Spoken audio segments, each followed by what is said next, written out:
Down over the border, they call it a bolso. But up here, it's the Daily Pouch.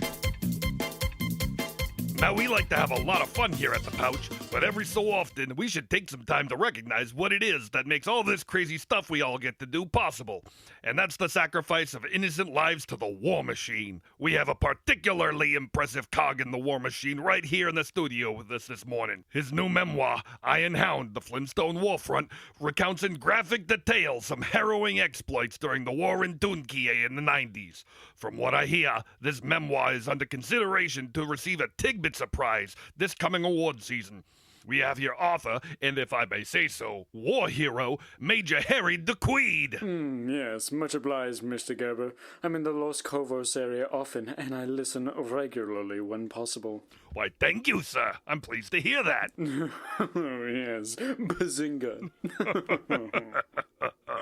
So how goes the Titty Bigger campaign? Well, we've submitted, and the book tour has been simply smashing. We're up for a Sphincter Award as well across the pond. Congratulations. Certainly an accomplishment for your first published memoir. Yes. Well, all the medals and such made it quite a difference. Some 25 years I served during the war and long after.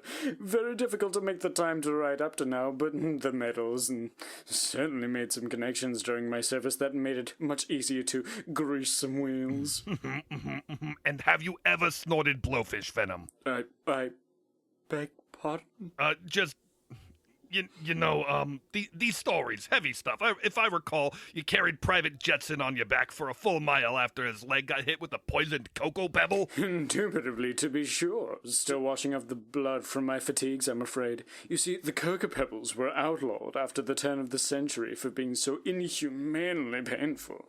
The cocoa rot sets fast and functions like gangrene, simply a dreadful experience. So Private Jetson was bleeding brown all over from 2 holes, if you catch my cold, and I had to trudge through the mud. Right, and have you ever shit into a shampoo bottle?